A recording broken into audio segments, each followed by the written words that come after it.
सुद्धा करत असतो आणि मंडळाच्या आदेशानुसार आपण सुद्धा आपापल्या गटामध्ये करत असतो। आणि आज आम्हाला अमृत म्हणजे काय, पहिल्या दिवशीची आठवण आम्हाला करायची आहे। ज्या दिवशी आम्हाला सेवकानं मार्गदर्शन केलं, या मार्गाची रूपरेषा दाखवली आणि मार्गदर्शकापर्यंत गेल्यानंतर जे आम्हाला शब्द मिळाले, त्या दिवसाची आठवण आपण सर्व सेवकांनी करायला पाहिजे। प्रत्येकाच्या कुटुंबामध्ये दुःख होतं आणि दुःखामुळे आम्ही या मार्गात आलो।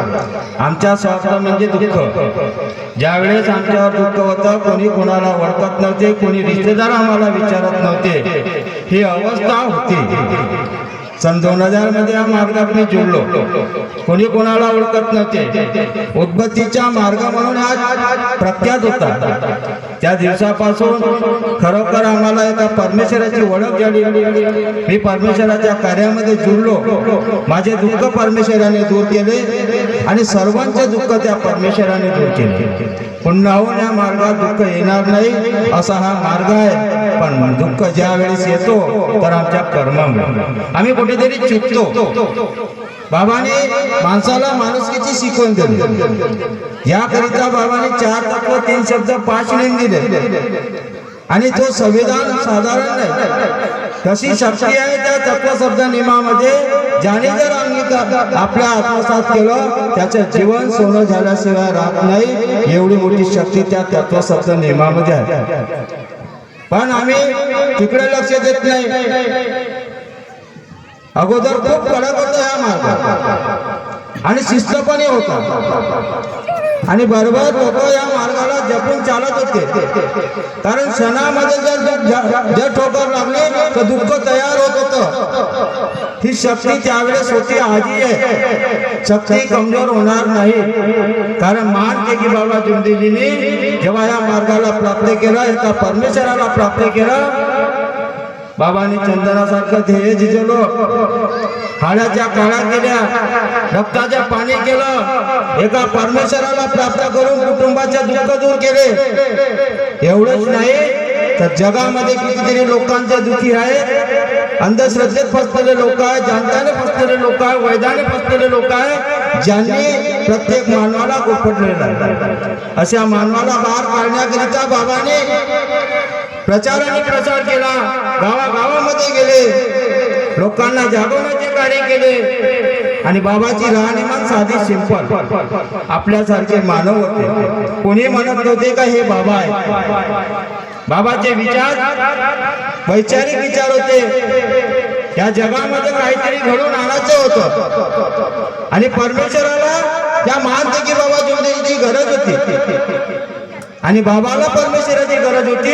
यांच्या दोघांचा संपर्क झाला म्हणून परमेश्वर प्राप्त झाला। म्हणून आम्हाला सर्वांना म्हटलं, अनेक देवाची पूजा बंद करा, सर्व मूर्ती पूजा बंद करा, सर्वांचे विसर्जन करायला लावलं, एकाच परमेश्वराला मानायला लावलं, तो परमेश्वर सर्वांच्या आत्मेमध्ये विराजमान आहे। म्हणून आम्हाला एकमेकाची ओळख करायची, एकमेकाचे आदर करायचे, एकमेकाशी नमस्कार करायला बाबांनी सांगितलं। पण आम्ही ते करत नाही, म्हणजे आम्ही कसे सेवकपणा। बाबाने एवढं मोठं पद दिलं, हे पद कोणी हिसकावू शकत नाही, कोणी रद्द करू शकत नाही।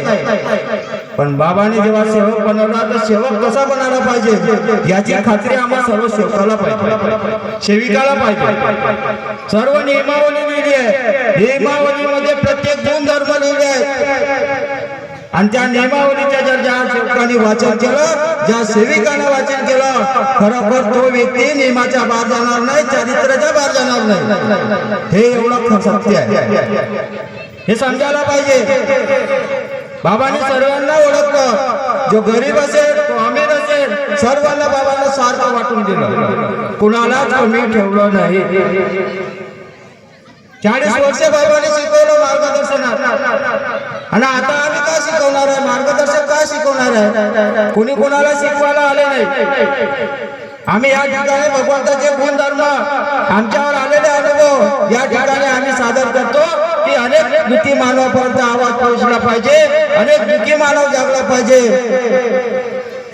अनेकाचे दुःख दूर झाले पाहिजे. ज्याला या मार्ग पडते तो या मार्गात येतो आणि ज्याला या मार्ग पडते त्याने त्या मार्गात यावं, अन्यथा या मार्गात येऊ नये. मार्ग पाहायला सोपा आहे, वागायला कठीण आहे. प्रत्येकाला विचारायची गरज आहे, समजण्याची गरज आहे. आम्ही समजून घेवा. म्हणून प्रत्येकाला जीवन जगाचे आहे आणि जीवन कसं जगला पाहिजे म्हणून बाबाने हा मार्ग उत्पन्न केला, आम्हाला पोचवला, मानव धर्माची स्थापना केली. आमच्या मानव धर्म